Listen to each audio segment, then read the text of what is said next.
तो आपको समाज में सोचना है, अपने अंदर हमको लेकर आना है कि नहीं, हम भी अपने परिवार में सबसे ज्यादा जरूरी क्या है?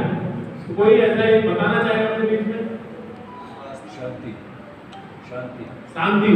तो तालियां भी बजाते रहिए, जो हेल्पर आएंगे आप आगे बजाते रहिए, थोड़ा एनर्जी भी देते हैं। और कोई ऐसा कोई क्लास नहीं चल रही है, हम स्कूल में हो सकता है बहुत आगे बैठे रहेंगे, पीछे बैठा नहीं करता, लेकिन लाइफ में सबसे ज्यादा जरूरी क्या है? आगे के लिए जोरदार तालियां, हेल्दी बॉडी, स्वस्थ रहना।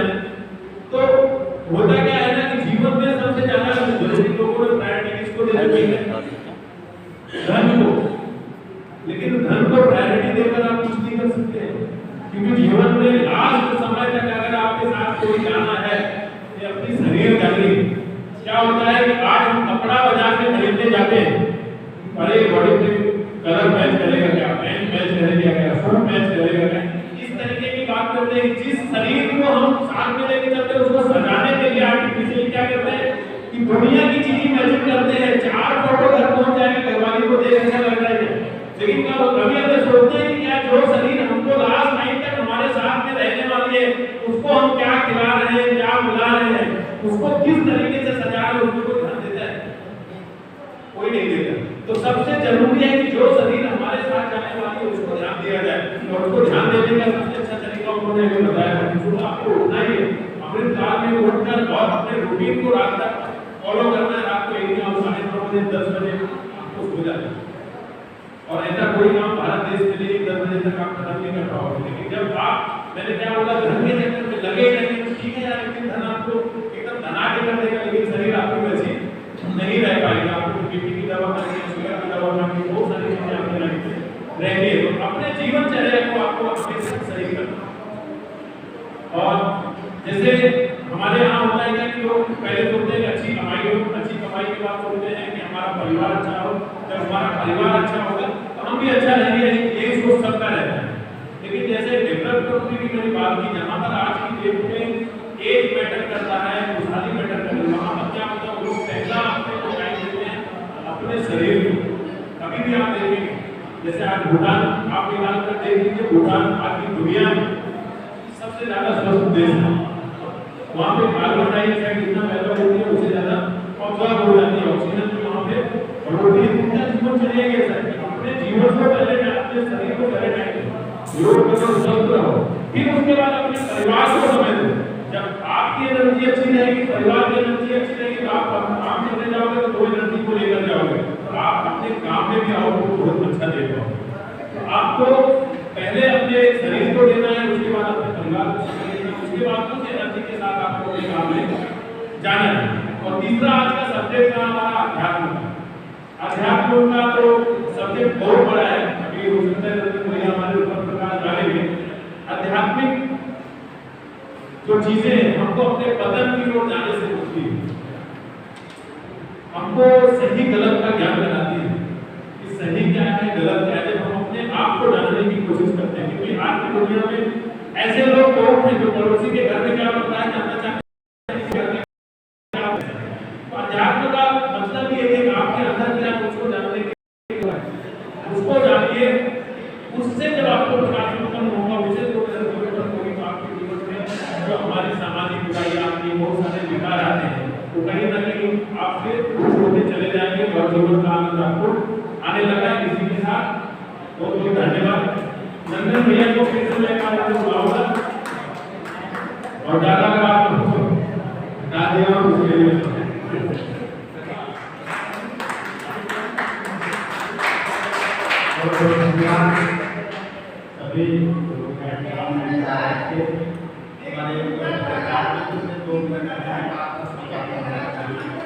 इसके बाद कभी चालू होगा तो हम चाहते हैं कि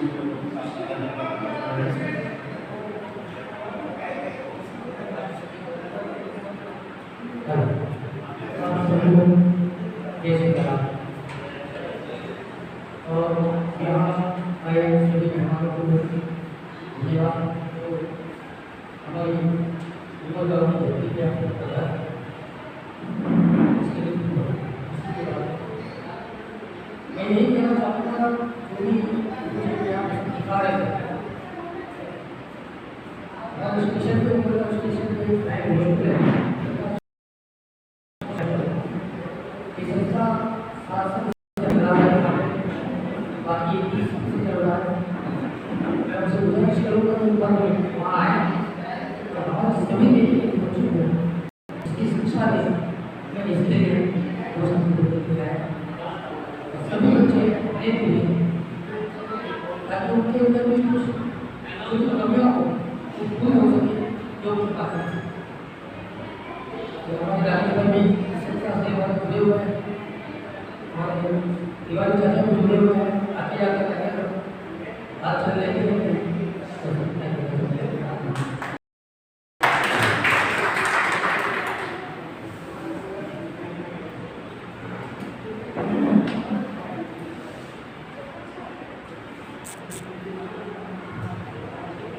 बहुत बहुत धन्यवाद मित्रों।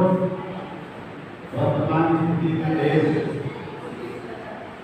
आर्थिक स्थिति में, डेवलपमेंट की स्थिति में, सामाजिक स्थिरता की स्थिति में अन्य कई मुद्दे हैं जिन पर विकास भी कर रहा है और लोगों का ऐसा भी विचार है कि हम पीछे भी जा रहे हैं। मुझे लगता है ये संपूर्ण सृष्टि इसमें पृथ्वी एक भाग है जहाँ मनुष्य एक ऐसा जीव है जिन्होंने अपनी स्वैच्छिक यदि के आधार पर अपने अपने गुण बनाए। क्या मेरे लिए अच्छा है ये तो हमें पता है, और हमें क्या हमारे लिए अच्छा है ये भी पता है। क्या हमारी सृष्टि के लिए अच्छा है ये भी हमें पता है। आज सब इस बात से अवगत हैं। कोई कहता है कि विश्व युद्ध चल रहा है, गोला बारूद चल रहा है, इसके कारण आज हम इतनी गर्मी के प्रकोप से जूझ रहे हैं। मुझे लगता है कि कहीं न कहीं हम स्वयं की ओर से दोषी हैं। प्रकृति के प्रति हमने बिल्कुल भी जिम्मेदारी नहीं है। भारत एक ऐसा देश है जहाँ आज हर व्यक्ति जानता है कि हमारे देश की जनसंख्या के आधार पर हम आज रहने की इंडियन 7 तल्ले की ग्रामीणांचल में मुझे लगता है 4 से 7 तल्ले की परमिशन हो रही है, फिर भी यही समस्या है। लेकिन हमारे देश में आज तक जनसंख्या घनत्व पर कोई आवाज नहीं हुई। मुझे लगता है कि देश में जनसंख्या पर कानून होना चाहिए, पर्यावरण पर कानून होना चाहिए। पेड़ काटने के कानून तो सबको पता है, लेकिन मुझे नहीं लगता है कि किसी थाने में पेड़ काटने पर किसी के खिलाफ कोई कार्रवाई हुई। कारण यह है कि वन विभाग का कर्मचारी भी ये सोचता है कि पेड़ कटेगा तो मुझे क्यों मिलेगा, पुलिस विभाग का कर्मचारी को भी सोचता है। लेकिन जिस तरह से एक व्यक्ति को जो चोट पहुंची है तो हम चिल्ला उठते हैं, उसी तरह हमारे बच्चों को भी हमें लगाना पड़ेगा। और उससे हमें मिलेगा क्या? मुझे लगता है कि सामान्यतः हर परिवार में जहाँ कोई भी बीमारी नहीं है उसके यहाँ 100-200 रुपए की दवा नहीं आती। जहाँ कोई बीमारी नहीं है, बाकी तो हमने ऐसे भी परिवार देखे हैं जहाँ 10,000 रुपये सिर्फ दवा में महीने में जाता है, और वो लोग बड़े आराम से कहते हैं हमारे घर का दवा का खर्च 10,000। तो उसका कारण प्रकृति भी है। आज हम यहाँ हैं, हमारे पिताजी का स्वास्थ्य काफी दिनों से खराब है, 99 की उम्र है, और मुझे लगता है कि पिछले 7-2 साल तक वो खुद साइकिल चला के बाजार वगैरह कर रहे थे। तो कहने का मतलब ये है कि ज़्यादा नहीं 50 साल का फर्क हो गया, और आज हमारे देश की औसत 60-70 साल होती जा रही है।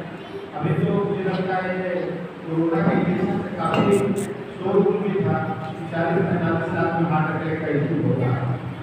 तो इन सब चीज़ों को ध्यान रखते हुए योग का भी आज जो कार्यक्रम था, और सबसे बड़ी चीज है वो इस्लाम, और उसके लिए आज यहाँ कभी उपस्थित हुए हैं। कड़ी को आगे बढ़ाया जाए और कवि सम्मेलन के लिए हमारे संचालक महोदय भाई श्रीवास्तव जी बड़ी दूर से आए हैं, प्यार का तोहफा लाए हैं। मैं आमंत्रित करूंगा कि मंच पर आए और कवियों को कुछ रचना गाने का अवसर दें। आदरणीय भाई दीपक श्रीवास्तव जी और इनके गीतों पर मुझे लगता है कि कैसे शायर कलाकार हमारे बीच में है। जोरदार तालियों की पर स्वागत।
ठीक है, पहले ठीक था केवल हो गया, मैक्सिमम हो गया।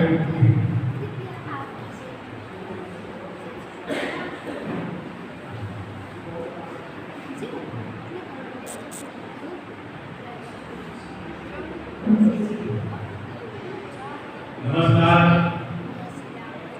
एशियन क्लब एशिया में राष्ट्रीय सम्मेलन जो गुजरात के इस पावन मुस्लिम स्थान पर आयोजित की जा रही है, मैं अपने कवि कुल की तरफ से श्री नंदन मिश्र एवं समस्त पदाधिकारियों का हार्दिक अभिनंदन करता हूँ। उन्हें ढेर सारी शुभकामनाएं प्रेषित करता हूँ। हम लोग भी इस कार्यक्रम का हिस्सा बने। सुदूर पालघर जिला के भोसन परिक्षेत्र से लगभग 2 घंटे की यात्रा के बाद हम आज के इस कार्यक्रम में आपके बीच शामिल हुए, हमें अवसर मिला। मैं एक बार आपका ध्यान आकर्षित करता हूं कि अभी तक आप को ध्यान में रखते हुए कार्यक्रम, पर्यावरण को ध्यान में रखते हुए कार्यक्रम और तमाम उपलब्धियों और एशिया से संबंधित वार्ता पर आप केंद्रित थे। आइए थोड़ा आपको हल्का करते हुए मनोरंजन की तरफ कुछ ऐसी बातें जो हम यहाँ से नहीं कह पाए होंगे, हमारे कवि कर जाएंगे, आपके हृदय पर कुछ बात अंकित कर जाएंगे, कुछ सोचने के लिए, कुछ समझने के लिए मजबूर कर जाएंगे। आज के इस सम्मेलन में जो कवियों की फहरिस्त है, मैं आपको बता दूं कि मुंबई से पधारे एक विशिष्ट कवि डॉक्टर कृपाशंकर मिश्र जी कवि शायर हैं।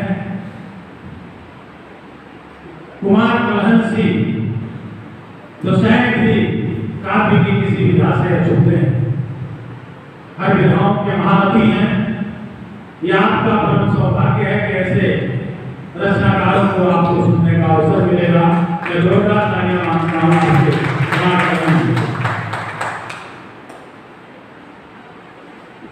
श्री भोलानाथ मूर्धन्य भक्तांजलि जी हमारे बीच सुदूर मुंबई से पधारे हैं। पिछले काफी लंबे समय से आपके साथ भी हैं, वे कवि भी हैं। मैं आप सभी से उनके आपके हाथ जुड़े उनके स्वागत में तालियों के साथ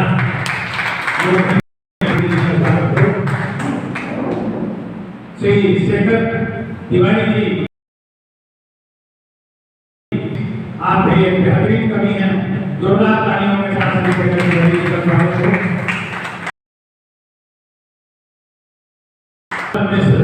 अरविंद एक युवा कवि जो लगातार गजल की विधा में अपने आप को साध रहा है। आप सभी का आशीर्वाद उसे मिलेगा। जोरदार तालियों के साथ एक और युवा कवि जो मुक्त छंद से लगाए तमाम छंदों पर अपने आप को साधने में लगा हुआ है, श्याम बाबू गुप्ता। मैं आप सभी से उसके स्वागत के लिए तालियां। मैं स्वयं दीपक श्रीवास्तव। आइए, सुबह से तमाम औपचारिकताएं आपके सामने हुई होंगी। माँ वाणी के शरणों में चार पंक्तियां रखते हुए सीधे सीधे काव्य से जोड़ने की कोशिश करता हूँ कि ब्रह्म हर शब्द हो, सुर तेरा धाम हो। ब्रह्म हर शब्द हो, सुर तेरा धाम हो। तेरे दम पे ही तो सबका हर काम हो। तेरे दम पे ही तो मेरा हर काम हो। कंठ में मां विराजो, कंठ में मां मेरे तुम विराजो सदा। याम आठों घर पे तेरा नाम हो। याम आठों घर पे तेरा नाम हो। मां वाणी की वंदना के बाद मैं आज के इस मंच पर विराजमान डॉक्टर कृपाशंकर मिश्र जी जो एक मूर्धन्य साहित्यकार हैं, मैं कवि कुल की तरफ से आज की सभा की तरफ से आज के इस मंच का अध्यक्ष प्रस्तावित करता हूँ। मुझे उम्मीद है कि आप सभी इसका अनुमोदन करेंगे, आदरणीय से स्वीकार भी करेंगे। मैं आदरणीय मंचाध्यक्ष महोदय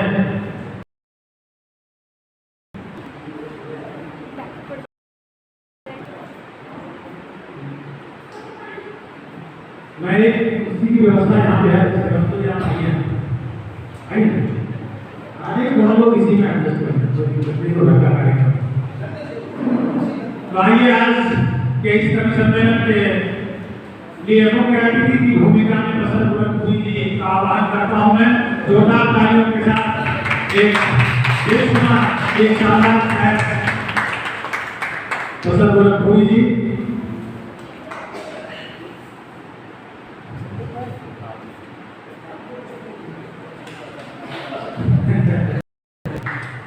विराट को खूब कह सकते हैं, विराट को नहीं मिलेगा। विराट का पार्टी अरे भाई, इसीलिए जगह जगह लिखा है कुछ दिन तो गुजारो गुजरात में। आइए मित्रों, एक बार आपने जीवित होने का प्रमाण कीजिए, दोनों हाथ खोलिए और यहाँ से मैं कवि सम्मेलन की शुरुआत करूँ। अपने सबसे पहले कवि को बुलाऊं। एक बार जोरदार तालियों के साथ तालियों के माध्यम से, यहाँ के आवाज के माध्यम से मैं दूर करता हूँ।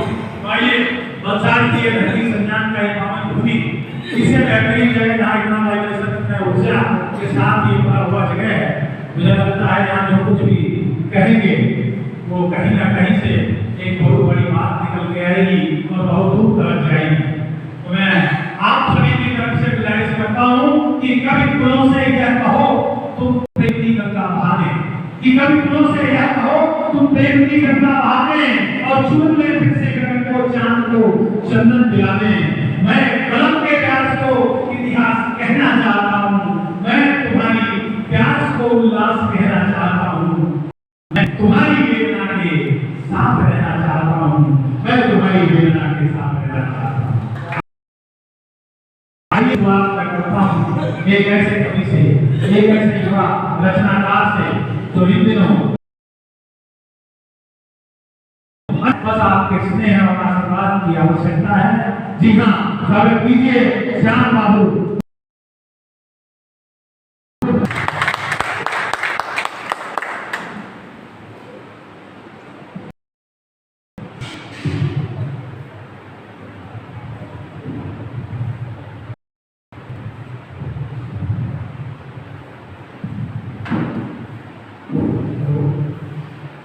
सबसे पहले माँ सरस्वती के चरणों में मेरा नमन।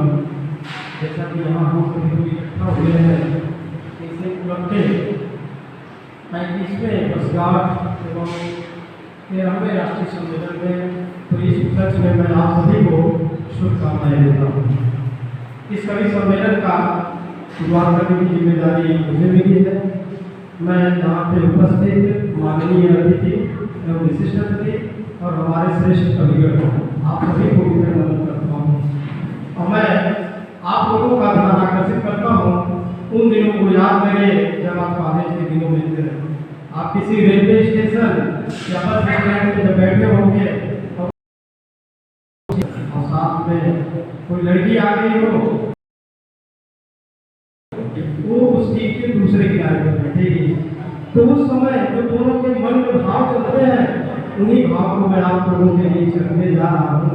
तो तुम थी अकेले, मैं था अकेला। तुम थी अकेले, मैं था अकेला। तिरछी नजरों से तुमने मुझे देखा, मैंने तुम्हें देखा। तुम तिरछी नजरों से तुमने मुझे देखा, मैं तुम्हें देखा। सब ठहरे हुए लफ्ज़ में तुम हमें कुछ कर सके और हम तुम्हें कुछ कर सके, और मंदिर के चाह में तुम भी चल दिए और हम भी चल दिए।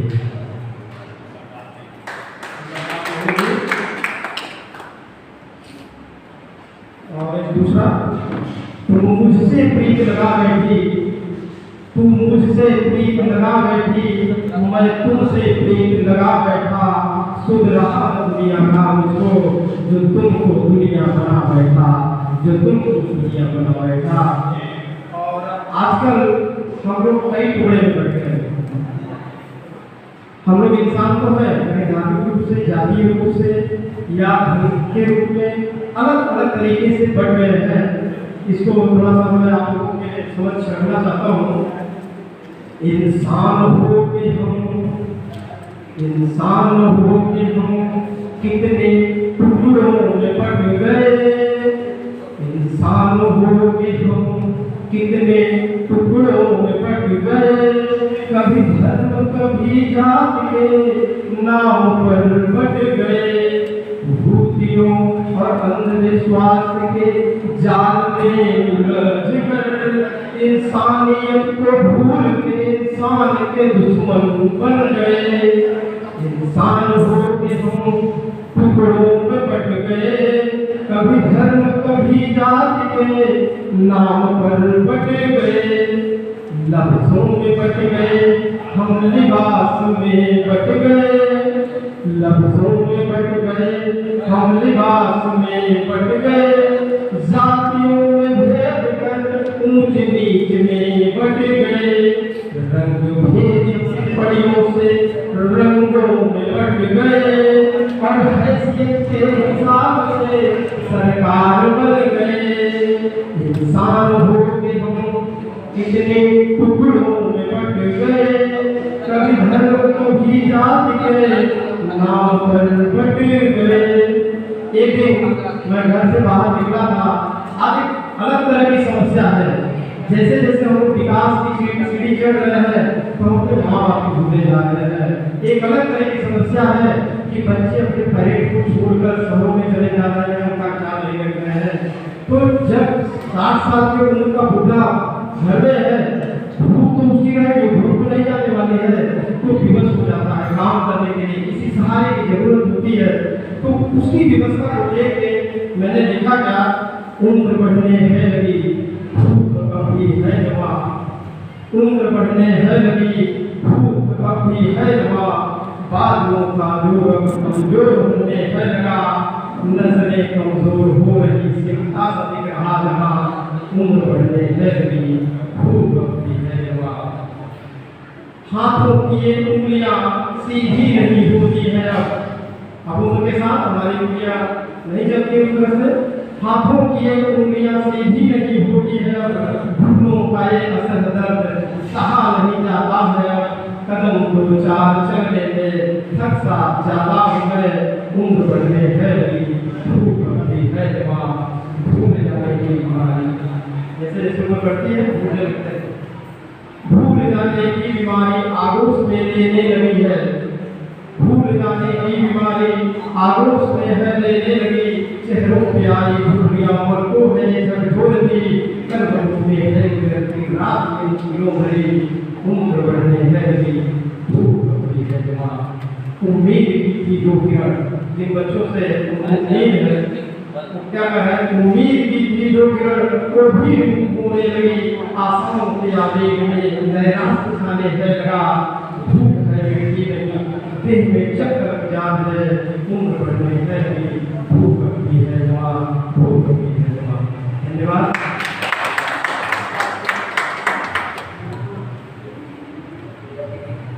धन्यवाद भाई।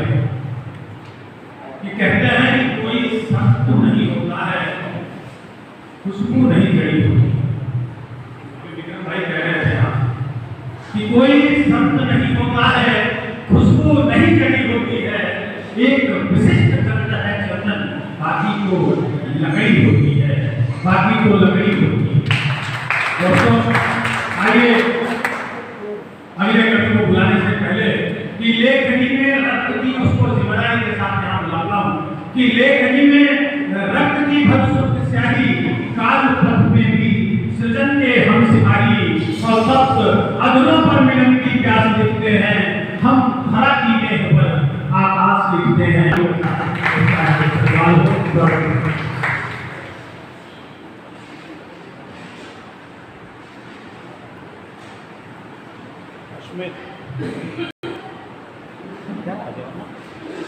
जो दिखता है मुझे मैं बस वही अंजाम, जो दिखता है मुझे मैं बस वही अंजाम देता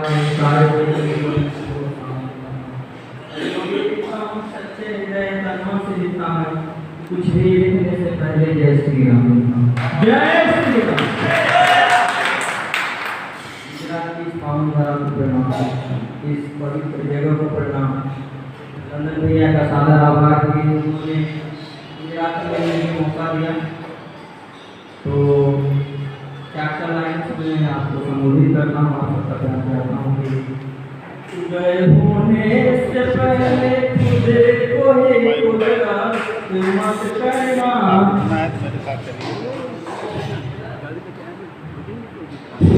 उदय होने से पहले तुझे को ही कुदरत मत करना। अपनी कामयाबी को कभी भी पस्त मत करना। न जाने कब मुकद्दर आके कदमों से लिपट जाए, न जाने कब मुकद्दर आके कदमों से लिपट जाए। कि अपनी सरे बुलंदी को कभी भी ध्वस्त मत करना। कि अपनी सरे बुलंदी को कभी भी ध्वस्त मत करना। तेरे दर पे झुका के सर इबादत मैं भी करता हूँ। तेरे दर पे झुका के सर इबादत मैं भी करता हूँ। बहुत खामोश दिखता पर शरारत मैं भी करता हूँ। तेरे दर पे झुका के सर इबादत मैं भी करता हूँ। बहुत खामोश दिखता पर शरारत मैं भी करता हूँ। जहाँ पे जलों के घर से घर सबने कर डाले, पनाहे मुझको भी दे दो मोहब्बत मैं भी करता हूँ। पनाहे मुझको भी दे दो मोहब्बत मैं भी करता हूँ। और जहाँ है जलों का डर वहीं पे आसियाना है। जहाँ है जलों का डर वहीं पे आशियाना है, उन्हीं से नफरतें हैं और उन्हीं से दिल लगाना है। और सिवाय दर्द के मेरा यहाँ कुछ भी न हंसते पर, मगर इस दर्द की दौलत का हर कोई दीवाना है। और दुनिया के खेतों में फसल हो खेतों में हरियाली है पर घर में आग लगी है। अलग अलग है, खेतों में हरियाली है पर घर में आग लगी है। और चमक रहे हैं कपड़े उनके जिनके किरदारों में बात नहीं है। और जंगल जंगल काट कर शहर बसाने के बाद उनके ही दहलीजों पे कमरों में बाग लगी है। उनके ही दहलीजों पे कमरों में बाग लगी है। अपनी सारी हंसियां बेच कर इत्मीनान खरीदा, अपनी सारी हंसियां बेच कर इत्मीनान खरीदा हूँ, या खुद को गिरवी रख करके मेहमान है। और अजनबी से दिखते हैं सलेटी मकान में, अक्सर लोग बैठे रहते हैं मोबाइल में कि अजनबी से दिखते हैं सलेटी मकान में। मैं अपना मकान बेच करके खानदान खरीदा हूँ। जब सब कुछ जल करके मेरा खाक हो गया, जब सब कुछ जल करके मेरा खाक हो गया तो बचे हुए रात से अरमान खरीदा हूँ। और ईमानदारों की भी जिंदगी महफूज, ईमानदारों की भी जिंदगी महफूज ना रही कि खुशी खारिश के लिए कुछ बेईमान खरीदा हूँ। और इतनी आसानी से मान मिलता नहीं महफूज में, बहुत लोग समानी की इतनी आसानी से मान मिलता नहीं महफूज में आ रहा हूँ। कितनी रसवाइयाँ सह करके सामान खरीदा हूँ। और न जाने कहाँ ले जाए मुझे खाना तो जिंदगी कि आखिरी पड़ाव के लिए शमशान खरीदना है, आखिरी पड़ाव के लिए सुनाना चाहता हूँ कि कुछ तो ऐसा काम करो धरती से अंबर छा जाए, कुछ तो ऐसा काम करो धरती से अंबर छा जाए। भारत देश का परचम पूरे दुनिया में लहरा जाए। काम करो कुछ ऐसा के जो जन स्वतंत्र हितगामी हो, काम करो कुछ ऐसा के जो जन स्वतंत्र हितगामी हो। देख तुम्हारी अभिलाषा दुश्मन भी घबरा जाए। और कुछ तो ऐसा काम करो जिससे इसकी सम्मान बढ़े, माता पिता निज भ्राता का तुमसे ये अभिमान बढ़े। आने वाली पीढ़ी के अब तुम ही तो अन्यायी हो। कुछ तो ऐसा काम करो कि भारत देश की शान बढ़े, कुछ तो ऐसा काम करो कि भारत देश की शान बढ़े। तो भारत के हर एक धरोहर का तुम ही रखवाला हो, जो तुमको गुमनाम करे उनकी खातिर फिर ज्वाला। अमर शहीद भगत सिंह तुम्हें, लौह पुरुष सरदार तुम्हें। अमर शहीद भगत सिंह तुम्हें, लौह पुरुष सरदार तुम्हें। जिसकी कलम कभी ना रुकती ऐसे कभी निराला हो, जिसकी कलम कभी ना रुकती ऐसे कभी निराला हो। और अधिकारों से जो वंचित हैं उनके तुम अधिकार लिखो। अभी पैगाम आने वाला चाहता है कि अधिकारों से जो वंचित हैं उनके तुम अधिकार बनो। सबकी पीड़ा समझ सके जो ऐसी तुम सरकार बनो। सच कहता हूँ सच्चाई का अब ना कोई भूल रहा, बयां जो करके सच्चाई को ऐसी तुम अखबार बनो। शांति दूत के तुम उपदेशक तुम ही अमृत ज्ञाता हो। कृष्ण तुम्हें बलराम तुम्हें हो, तुम्हें भरत सिद्धाता हो। नई सदी के जननायक तुम, जग के पालनहार तुम्हें। कलम लिए फिरते किस्मत के तुम ही विश्व विधाता हो। और इतिहास के पन्नों पे अमर कहानी लिख देना। आँखों को जो नहला जाए ऐसा पानी लिख देना। लिख देना सत्य अहिंसा के उपदेश यहाँ हर गलियों में। लिख देना सत्य अहिंसा के उपदेश यहाँ हर गलियों में। इस राम कृष्ण की धरती पे संतों की वाणी लिख देना और चालाकी के जो लिखते रुक जाए, ऐसा मत पूर्ण विराम बनो जो जनमानस को फल जाए, तुम ऐसा मत पैगाम बनो। ग्वाल सखा तुम कृष्ण बनो जो साग विदुर घर खाए थे, ग्वाल सखा तुम कृष्ण बनो जो साग विदुर घर खाए थे, जो सबरी के पेड़ चले ऐसे पुरुषोत्तम राम बनो, जो सबरी के पेड़ चले ऐसे पुरुषोत्तम राम बनो।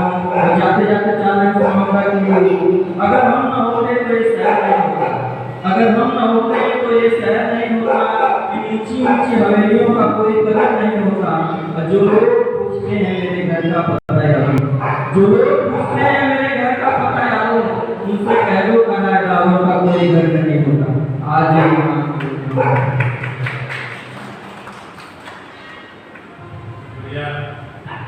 भाई नौरतन, इस छोटे से समय में कई तरह की चीजों से लोगों तक पहुंचने की बहुत ही बेहतरीन कोशिश की आपने। कि कहते हैं कि होगे दुनिया के सरताज, क्या कर लोगे? होगे दुनिया के सरताज, क्या कर लोगे? और होकर तुम मुझसे नाराज, क्या होगे? दुनिया के सरताज, क्या कर लोगे? और होकर तुम मुझसे नाराज, क्या कर लोगे? तुमको दौलत पे है गुरु, तो हमको भी अपने फक्कर पर नाज, क्या कर लोगे? फक्कर पर नाज, क्या कर लोगे? देखिए एक ऐसे कवि को मैं आपके बीच ला रहा हूं, मुझे विरासत में कविता मिली। बहुत कम लोग ऐसे होते हैं जिन्हें विरासत में कुछ चीजें मिलती हैं, दौलत, शोहरत, इज्जत, तो बहुतों को देखा होगा, लेकिन रचनाकार कविता विरासत में मिले बड़े कम लोग ऐसे होते हैं कि है बहुत कठिनाइयां इंसान के आगे, कि है बहुत कठिनाइयां इंसान के आगे, सब गंवारा है मुझे ईमान के आगे, और रोशनी बदनाम ना हो जाए इसी डर से रख रहा हूं मैं पिया तूफान के आगे। भाई शेखर तिवारी जी का जोरदार तालियों के साथ स्वागत कीजिए। शेखर तिवारी जी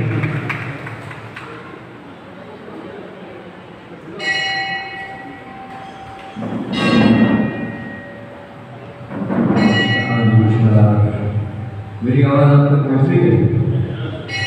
जरा तालियों से बताइए।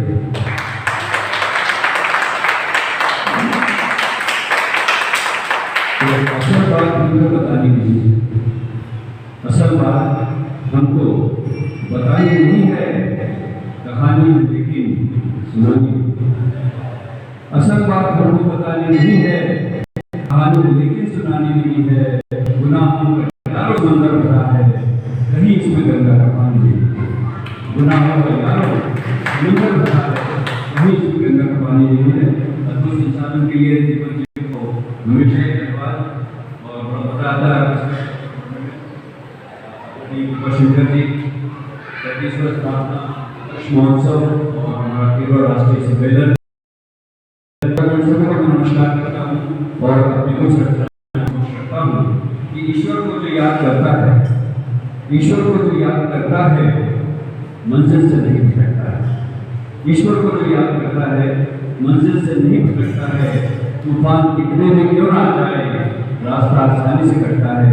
ये हमारे प्रिय नेता मोदी जी ने साबित कर दिया। जो एग्जिट पोल बता रहा है वातावरण बिल्कुल खुशनुमा है। यहाँ गुजरात की इस पावन भूमि पर हम सब विराजमान हैं और बड़े आनंद का माहौल है। इसी के साथ मैं आपके समक्ष एक राजनीतिक रचना ही है रखना चाहूँगा कि हाजी हो तो पाक साफ है। हाँ जी, हम तो पाक साफ है जी। अन्ना से पूछ लो जी, अन्ना से पूछ लो जी। अभी कुछ ही साल पहले हमने मंच साझा किया था, और ईमानदारी को सर्वोपरि रखकर मौका परस्ती का सबसे बड़ा उदाहरण पेश किया है। मौका परस्ती का सबसे बड़ा उदाहरण पेश किया था भले अपना जी बाजू हो गए, अपने गांव की वादियों में भी समझाया उन्हें आपकी लड़ाई को मैं आगे ले जाऊंगा और भ्रष्टाचार करने वालों को सनातन के पीछे बचाऊंगा। शायद यही समय जो उनकी वापसी हो रही है वहां पे ये बात और है, समय रहते इंसान की याददाश्त खो जाती है, कुर्सी और सत्ता की लालच में अच्छे की नीयत डूब जाती है। मैं भी इंसान हूँ, मैं भी इंसान हूँ जी, सारा दोष व्यवस्था का है, सभी करते हैं जी। और वो देखो कहाँ 5-5, 10-10 और मेरे कहाँ 100-200 जी, मेरे कहाँ 100-200 जी। तो हमने कुछ नहीं किया। ईडी ने 9 समन भेजे, ईडी ने 9 समन भेजे, समय नहीं मिला जी।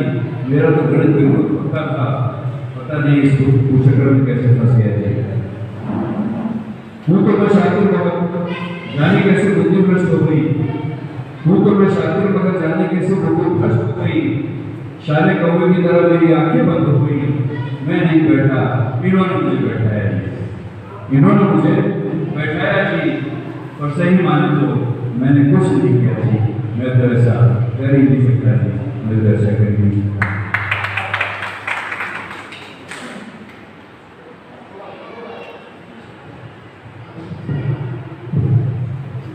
ठीक है, वोट क्वेश्चन मेरे ख्याल से वोट क्वेश्चन ठीक है भाई।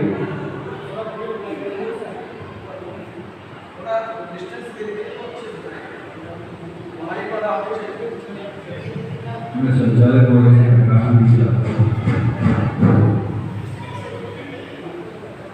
Hello hello. चलिए एक और राजनीतिक रचना ही है, माहौल चालू है और जय श्री राम तो हो ही रहा है, जय श्री राम। आज सभी ये कहने जा रहा हूँ कि आज सभी स्वस्थ रहेंगे यदि तुम घर से ना निकले, आज हवाएं चल जाएगी यदि तुम घर से ना निकले, आज समुद्र तैर उठेगा यदि तुम घर से ना निकले, आज मनाने गिर जाएगा यदि तुम घर से ना निकले, आज मोहल्ला सुना होगा, आज भोलेंद्र नाच करेगा, आज धर्म की लज्जित होगी यदि तुम घर से ना निकले, आज सुभागन विवाह होगी, आज बहन की लाज होगी, आज भारत के शस्त्र उठेगा, वोट बजेगी घर से ना निकले यदि तुम घर से ना निकले। तो संस्कृतियों की लाज रहेगी, अपमानों की बारिश होगी, देश में संकट मंडराएंगे, शांति तुम्हारी हो जाएगी यदि तुम घर से ना निकले। अगर आपको समझ में आ रही मेरी बात तो मेरा उत्साह बढ़ाया है।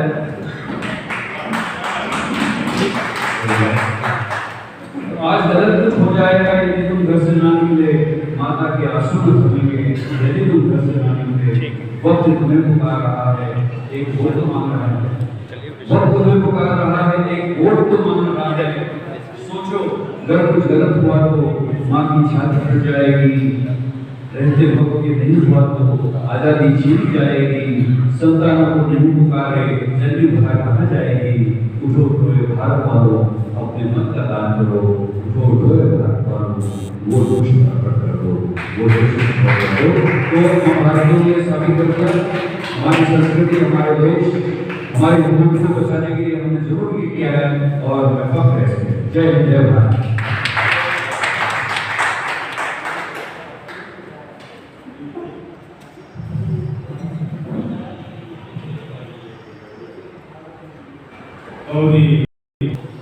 बेहतरीन प्रस्तुति, छोटी छोटी रचनाओं के माध्यम से आपने अलग से गाने का काम किया, साधुवाद के बाद में एक बार तालियां सेक्रेटरी के लिए हो जाए। आइए अब मैं इस अगले कवि को दावत देने जा रहा हूँ। अगर कहूँ कि दर्द आदत से सहा है मैंने, दर्द आदत से सहा है मैंने और ज्ञान अनुभव से कहा है मैंने, दर्द आदत से सहा है मैंने, ज्ञान अनुभव से कहा है मैंने। और दिल ने महसूस जो किया उसको, कि दिल ने महसूस जो किया उसको पूरी ताकत से कहा है मैंने, पूरी ताकत से कहा है मैंने। तो आइए एक ऐसी शख्सियत साहित्य टोलियां जो मुंबई महाराष्ट्र में अलग लगा रहे हैं, तमाम संस्थाओं के संस्थापक हर जगह अपनी उपस्थिति एक बेहतरीन उपस्थिति कर आते हैं। जब कभी भी काम की बात आती है, रचनाओं की बात आती है, एक जबरदस्त संचालन की है। मैं आप सभी के सम्मुख बड़े आदर के साथ, बड़े सम्मान के साथ मैं जिस कवि को आमंत्रित करने जा रहा हूँ उन्हें कहते हैं मूर्धन्य खतरांचे।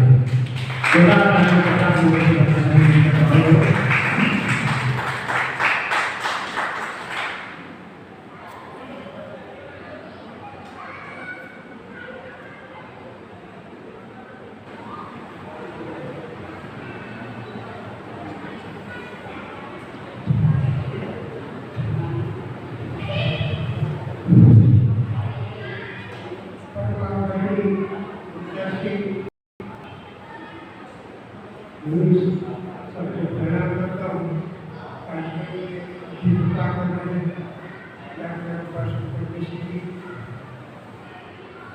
जो हमारा दृश्य है, मैं आत्मा से आपका चरण ग्रहण करता हूँ। एक कुशल संचालक दीपक श्रीवास्तव का आभार और उपस्थित हमारे श्रेष्ठ नेताकार कुमार कर्णी जी, ये हमसे उम्र में हो सकता है छोटे, लेकिन तजुर्बे में चाहे वो लेखक हो, चाहे गद्य हो, कोई भी नाता हो, वो हमसे कई गुना आगे है। मैं आत्मा से जो है सम्मान करता हूँ, प्रणाम करता हूँ आपके लेखक को। एक नाम आता है नंदन मिश्र त्यागी। कभी कभी मैं सोचता हूँ कि नंदन मिश्र त्यागी ये तो नाम अच्छा है, लेकिन साथ में त्यागी शब्द जोड़ दिया है, जो कि जिसके बारे में मैं कुछ कह नहीं पाता हूँ। लेकिन मैं इतना जानता हूँ कि आपका समर्पण सिर्फ आपका समर्पण नहीं है, आपके समर्पण के पीछे भी किसी लोगों का समर्पण है। उस समर्पण को मैं करना तहरीर के हर बैठ पर एहसान की बातें कहूँ, तहरीर के हर बैठ पर एहसान की बातें कहूँ, या मेरे मुश्किल कुशा तेरे सामने क्या लिखूं कहूँ। एक कफस की जिंदगी से बता गया, ये शान तेरे एहसान की नाकारी जवाब है।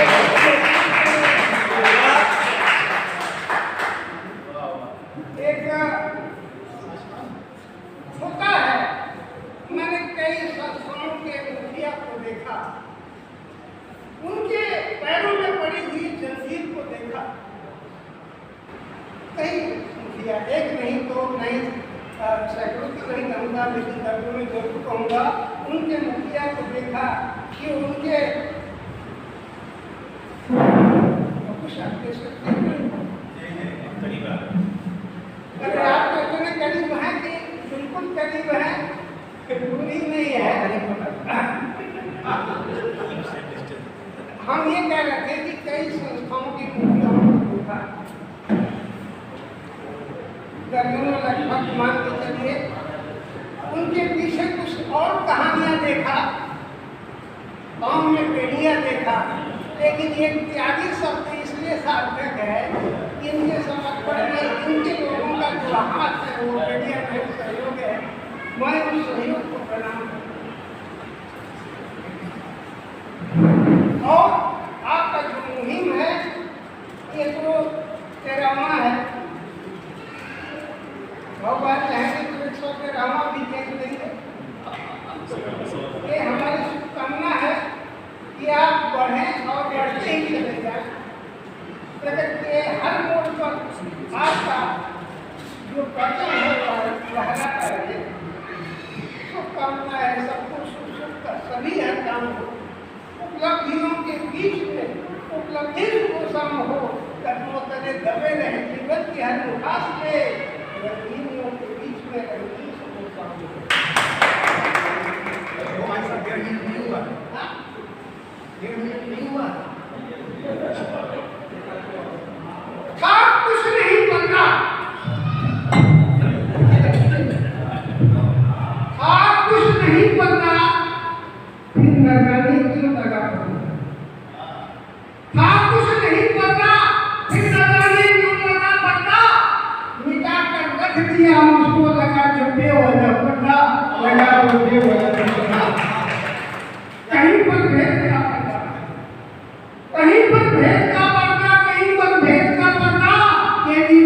तोड़ देता है सदा संदेह का पर्दा।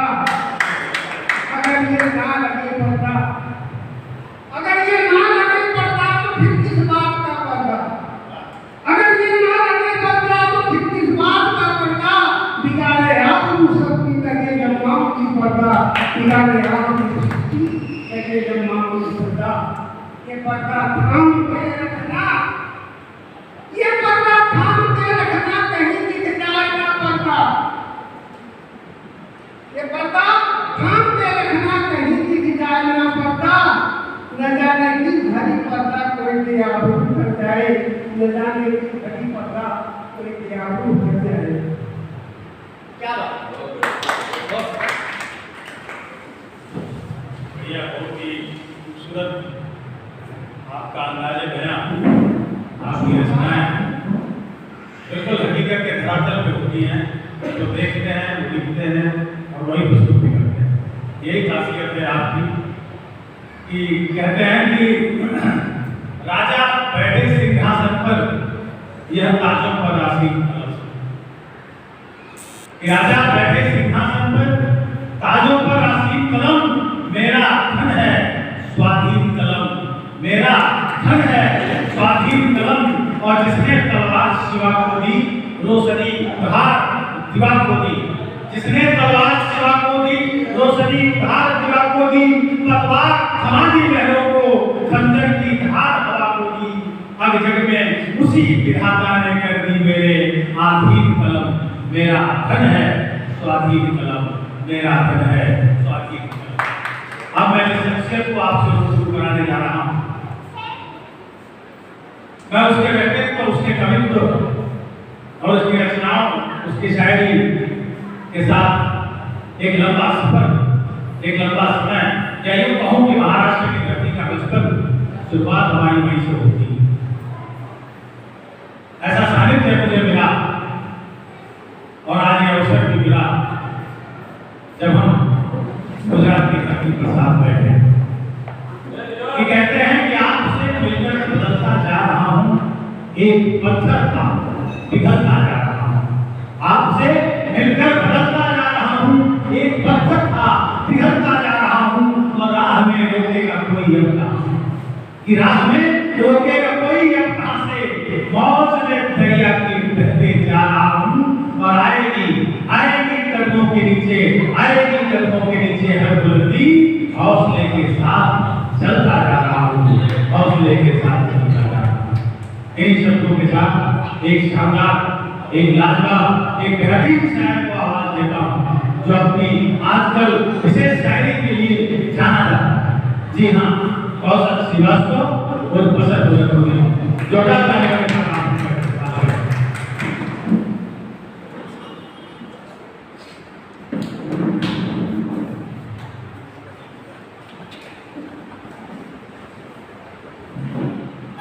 धन्यवाद दीपक। माँ सरस्वती को नमन, माता मीरा जी को नमन। मंच पे आसीन सभी महानुभावों को नमन।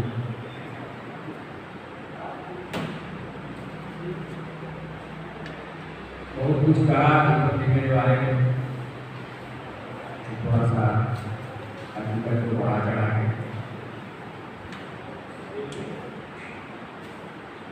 कुछ अशार सुना रहा हूँ।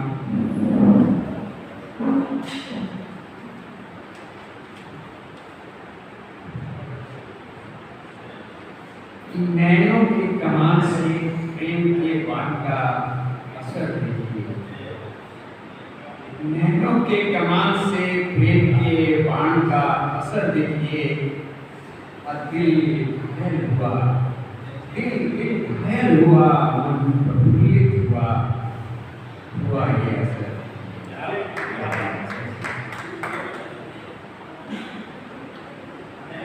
और कि काश मेरे प्रति तुम्हारे हृदय में स्पंदन होता, काश मेरे प्रति तुम्हारे हृदय में स्पंदन होता।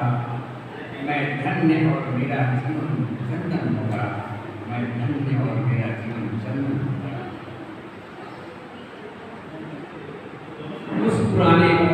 कोई तो बहाना चाहिए, मुस्कुराने का भी कोई तो बहाना चाहिए। जिंदगी जिंदगी मेरी जिंदगी में भी फंसाना चाहिए, जिंदगी मेरी जिंदगी में भी फंसाना चाहिए।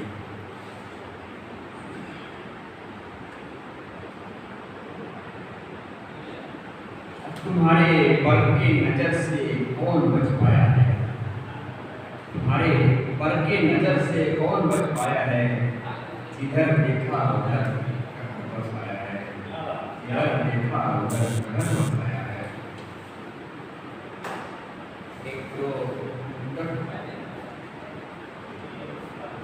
एक शब्द है नैन, तो नैन का प्रयोग है कि नैनो से नैनो में नैनो ने बात की, नैनो से नैनो में नैनो ने बात की, नैनो से नैन उलझ के जाने क्या कहा। नैनो से नैनो में नैनो ने बात की, नैनो से नैन उलझ गए जाने क्या बात। नैन उनके झुक गए, नैन उनके झुक गए, होठ मुस्कुरा उठे। नैनो ने दिल से नैनो की बात की, नैनो ने दिल से नैनो की बात की। आंखों पे कौन जब से तेरी आंखों में शरारत देखी है, जब से तेरी आंखों में शरारत देखी है, दिल में अपने हमने बगावत देखी है। आंखों से मुस्कुराना, होठों को झपकाना, अपने अंदर जज्बे छुपाना, अपने अंदर जज्बे छुपाना। एक छोटा सा मुकम्मल है, उसके बाद मैं अपनी जगह लेता हूँ।